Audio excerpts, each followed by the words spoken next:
House wants to biopsy your skin. He sent me to get it. You radiated babies. Who knows how many cancers you caused? As we discovered techniques that prevent fatal kidney failures in hundreds of thousands of other kids. Informed consent, patient rights, holds back research.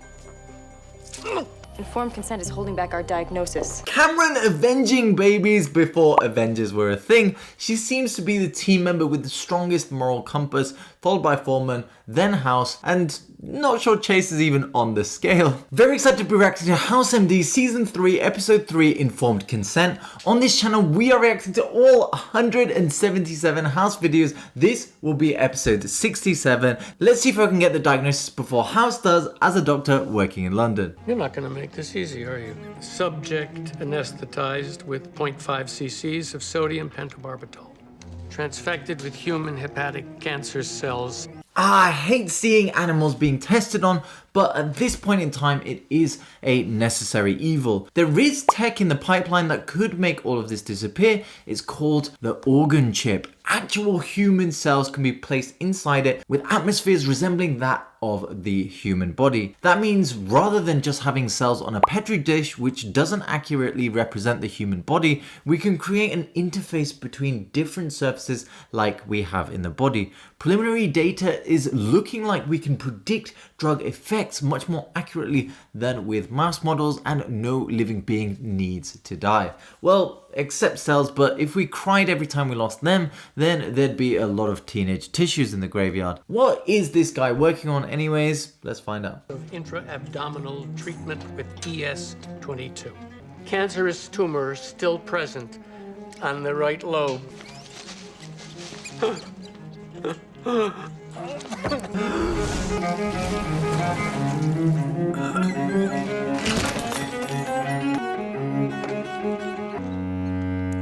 It seems like this scientist is desperately working on a cure for his own disease, probably a cancer, and now has some lung involvement as well. Reminds me of the story of Dr. Fajgenbaum. As a third-year medical student, he started getting unwell during his women's health rotation and powered through to finish his exams despite feeling awful. As soon as they were done, he dragged himself to the hospital where they realized he had multi-organ failure. 7 weeks he then spent in the ICU without knowing what caused it and hoping it didn't come back. That wasn't enough for him though, and he needed an answer. Through weeks of research, he realized that he had a very rare condition called Castleman's disease, which is a mixture of an autoimmune disease and a cancer. There was very little known about the condition, and rather than wait for science to move forward, Dr. Fajgenbaum dropped out and took matters into his own hands, building a research team looking into how to cure the disease with him as an assistant prof. Researching and battling the condition was a horrible challenge as the disease wreaked havoc on his health,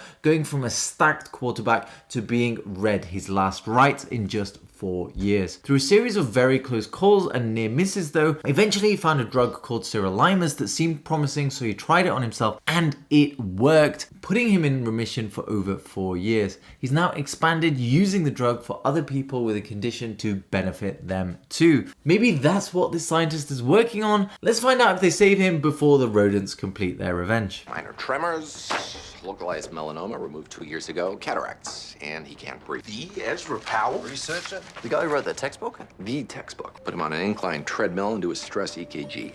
I gotta stop.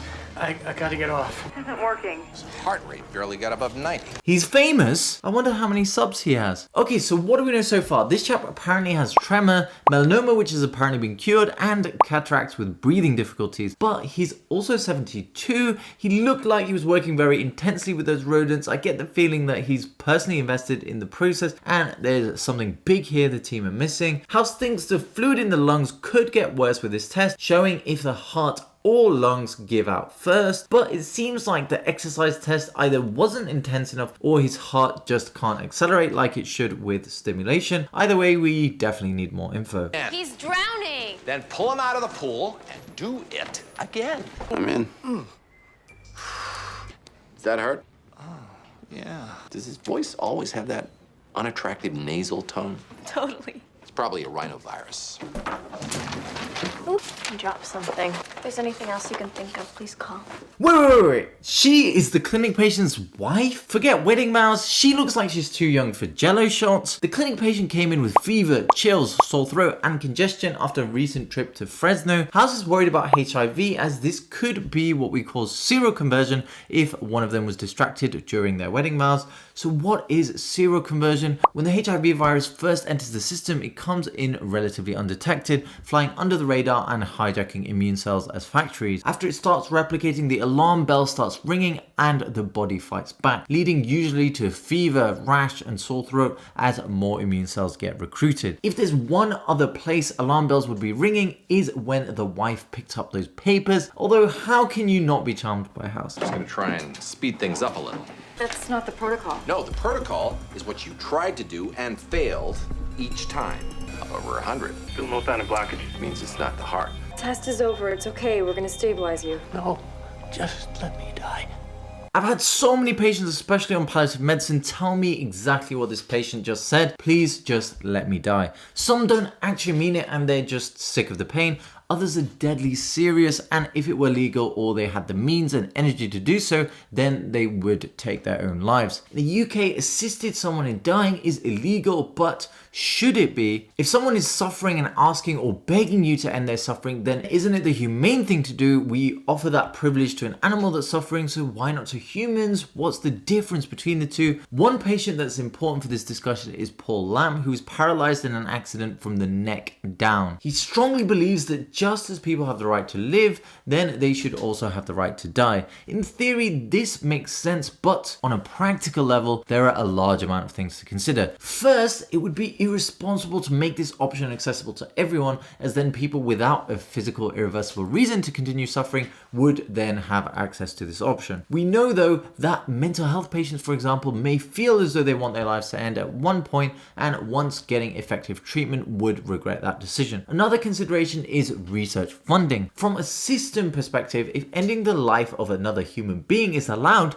then that would be much cheaper than actually investing time, effort and research into curing the disabling condition. In the past, there would have been many conditions that were thought to be irreversible, which are now manageable or even curable, and HIV is a good example of that. There is another very important consideration that people are supposed to be equal in the eyes of the law and society. But if we can't grant access to euthanasia for the whole population, then who would be eligible? In countries like Denmark, where euthanasia is legal, there is a board who have to approve each decision. What does that mean? A government bureaucratic organization will actually be given the power to decide whether people live or die. That is a slippery slope if I've ever seen one, and has ended badly, like in 2016 where a female patient who'd been abused was allowed to access euthanasia because of incurable post-traumatic stress disorder. So it sounds good in principle, but the reality is a lot stickier. Do you think it should be legal? Answers down below. Becky, you kill me. You'll feel much better after we cure him. Give me one more day. If I don't find out exactly what's wrong with you by then, I'll help you die. You have 24 hours to figure out what's wrong with him. Did House just agree to kill a patient if he can't get the diagnosis in 24 hours? Forget eating a grapefruit, that's a consequence. This may seem like fiction, but there was actually a doctor named Kevorkian, born in 1928, who fully backed euthanasia, which the state of Michigan didn't have any laws on. He was known as Dr. Death as he created machines that allowed the patients to end their own lives just by pressing a button. One he named the Mercitron, which was a mask that would release carbon monoxide to the recipient on pressing. Another example of how things can easily go wrong though is Dr. Death admitted to helping over 130 people end their lives. When the police were looking through the records, they realized that 60% of these patients weren't actually terminally ill and 10% didn't even complain of pain. 15% had their lives ended within just one day of meeting Dr. Death. For these reasons, he was convicted of murder in 1998 and ended up serving just 8 years of his 10 to 25 year sentence. To throw a spanner in the works though, once a video of Kevorkian administering a lethal injection to a patient was released, the patient had advanced motor neuron disease and was very disabled by it. The family actually came out and praised Dr. Death for what he did. Is that the way House is gonna go? Let's find out. Do an amylase, D-dimer, C-reactive peptide, get a urine, and do a bronchial sputum while you're at it. You check his home and lab for radiation and toxins. And do a bone marrow biopsy.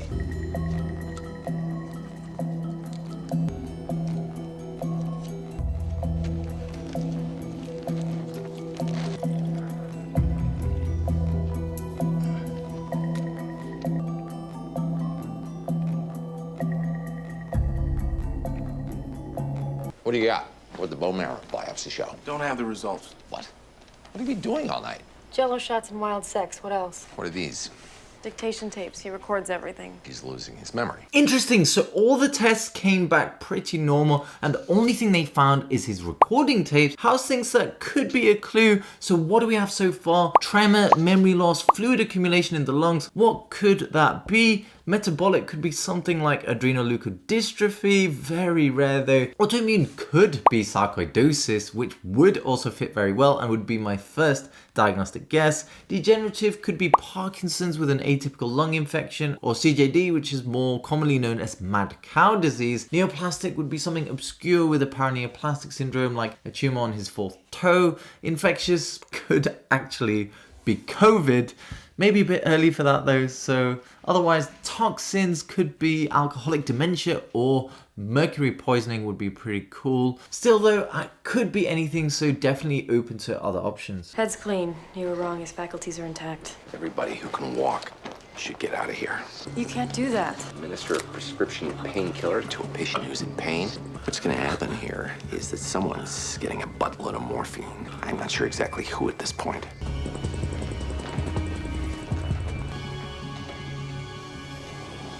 Really interesting character development here. Seems like Chase is backing House's plan while the others aren't so sure. House is using morphine here, but in places where physician-assisted suicide or even lethal injection are legal, then the drug of choice is usually a barbiturate like pentobarbital. It's made by a Danish firm called Nuremberg, whose intention was that it would be used for an anesthetic, not the Grim Reaper's scythe. The company is so annoyed that it's used in legal executions that it actually made distributors of the drug sign a contract stating that they wouldn't sell to prisons for executions. They say all publicity is good publicity, but when the injection that ends someone's life has your logo on it, surely something will stop House from doing this now though. I won't be able to look at him the same way if he does. They don't even know what's causing this guy's deterioration.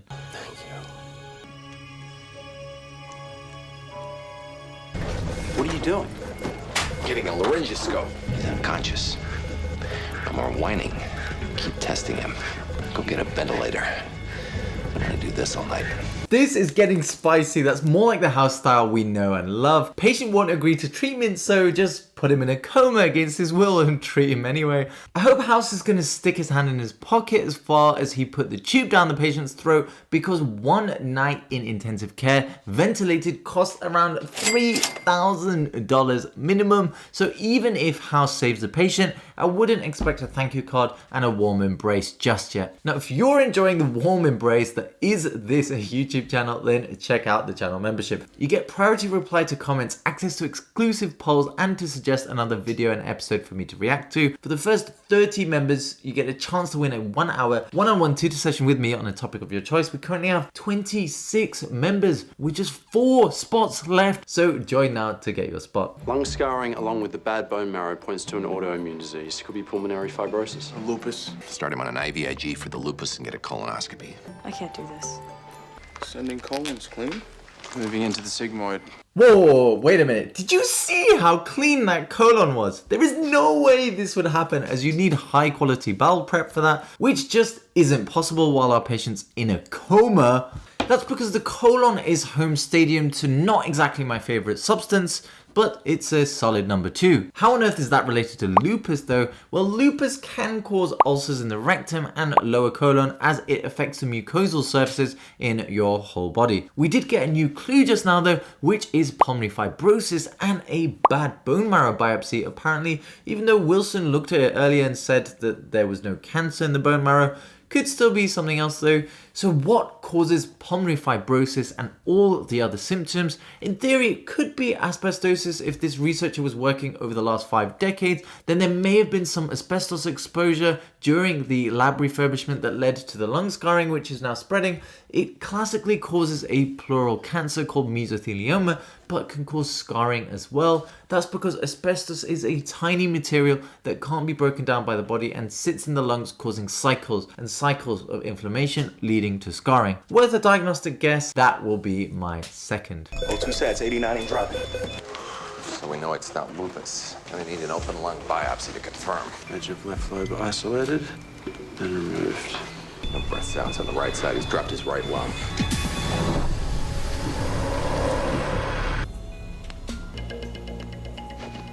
Do somatosensory evoke potentials. I just said we can't do that while he's in a coma. So wake him up. Poor patient is going to wake up and see House thinking, you're not my 42 virgins. We do have a new symptom though, reduced reflexes on the right side as well as air accumulating in his chest. You could say the air was from the biopsies. That would be totally reasonable, causing a hole in the lung when you grabbed a piece of it, but it was the other side, so that doesn't count. One thing that is very interesting is apparently the patient was experimenting on some children many years ago by injecting them with a radioactive substance to see if they had a urinary problem. He did this without the parents' consent, and House pointed that article out to Cameron. We know this episode is called Informed Consent, so I wonder if that's relevant. Does our patient have a bladder issue that was undiagnosed and that's why he was experimenting on his patients? Schistosomiasis could also infect the bladder and then spread in the whole body, causing lung scarring. This episode's diagnosis is so hard to get though. Don't go towards the light. What's happening? Sorry, a little deaf in one ear. We need to attach some sensors to your skin. No. Let's clean you up a little. Get hold! No sensation in the left leg, abdomen, right arm. Kawasaki's would explain the kidney failure or lymphoma or sarcoidosis. All potentially treatable. The question is which? Sarcoidosis, that was my first diagnostic guess. It's called a granulomatous condition because it causes balls of immune cells named granulomas to form, even though we're still not quite sure how they come about. It usually causes chest symptoms but can affect almost every organ, and it's more common in people of Afro-Caribbean origin and women, so not this guy. How do you diagnose it? You can do a blood test called a serum ACE, which is usually high in sarcoidosis along with a raised calcium. A chest x-ray would be very important as well, since you can spot bulky nodes around the middle center of each lung, which we call the hilum. If the initial screening tests are bearing about as much fruit as seaweed, then you can go to another level and start scanning using high-resolution CT scans, MRIs, and even a PET scan to show the active areas. I definitely want to do that on this patient. It's very exciting. It better not be Kawasaki's or lymphoma though. House wants to biopsy your skin. He sent me to get it. You radiated babies. Who knows how many cancers you caused? As we discovered techniques that prevent fatal kidney failures in hundreds of thousands of other kids. Informed consent, patient rights, holds back research. Informed consent is holding back our diagnosis. Cameron avenging babies before Avengers were a thing. She seems to be the team member with the strongest moral compass, followed by Foreman, then House, and not sure Chase is even on the scale. I'm a little worried about Chase, to be fair. He was willing to act on this patient's wish, and before they'd even made sure he was terminal. I wonder though, where are this patient's family? I guess dissecting mice probably isn't the hottest thing to talk about in parties, to be fair, so maybe he doesn't have any. There were some people in history that shared this patient's ideas and philosophy on research and consent. The Nazi Germans. Believe it or not, a lot of medical discoveries came from concentration camps, camps, and for that exact reason. Forced experiments from Nazi doctors. One example were the Dachau and Ravensbrück experiments. There was a question among Nazi scientists about whether it was better to treat wounds with antibiotics or homeopathic treatments. So they took bacteria from deeply infected wounds of soldiers, then injected it into concentration camp members. Then they mimicked real battle injuries by creating wounds with small pieces of wood and glass stuck in them to compare the different interventions to see which worked best. 1 in 3 of the research subjects died. That was just one of hundreds of Nazi experiments that were discussed in the 1946 to 47 Nuremberg trials. The outcome of those trials formed the basis of medical research ethics as we know them today, and we call it the Nuremberg Code. It's a set of 10 points which include things like consent, that it should be for the good of society, that there should be a background of animal testing first, and that the participant can drop out at any point.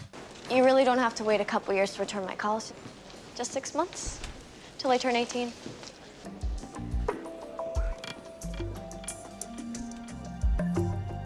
Congo Red. Are you serious? That's how he came up with the stain Congo Red. The writing in this is just mind-blowing. So what is Congo Red? It's a stain for amyloidosis that explains all the patient's symptoms, the memory loss, nerve damage, lung scarring, all in one neatly tied diagnostic ribbon. I want to make it my third diagnostic guess, but by this point I guess House has beaten me already. So what is amyloidosis? Well, it's a rare condition that causes a protein to build up in your organs. Unlike your juiced gym bro though, it doesn't make you swole and start lactating. It starts damaging multiple organ systems in the body due to its deposits and can cause tiredness, weight loss, abdominal swelling, numbness, easy bruising of the skin, and many more. Treatment would be with a type of chemotherapy and steroids to help slow the organ deterioration, but it can't be cured. So question for you smart people, if you were told you had a progressive condition with only a few years left to live, what would you do with your time? Answers down below. Amyloidosis? Go red added. You have amyloidosis. Why should I believe you now? If I was lying, I wouldn't tell you the subtype is AA. It's terminal. Got your answer. Ezra Powell passed away last night. Know anything about that? If I did, would you really want to know? What? House actually assisted in this patient's death? At least now they knew he was suffering, but it's definitely a slippery slope he's gone onto there for all the reasons that I mentioned. It was amyloidosis in the end, but no way I can claim a W. What a sad episode, but so many interesting themes that were explored. I'd say 7.5 out of 10 entertainment, 6 out of 10 accuracy, 7 out of 10 diagnosis. Really tough one. This episode was nothing though compared to the previous one where a patient has alien DNA. Watch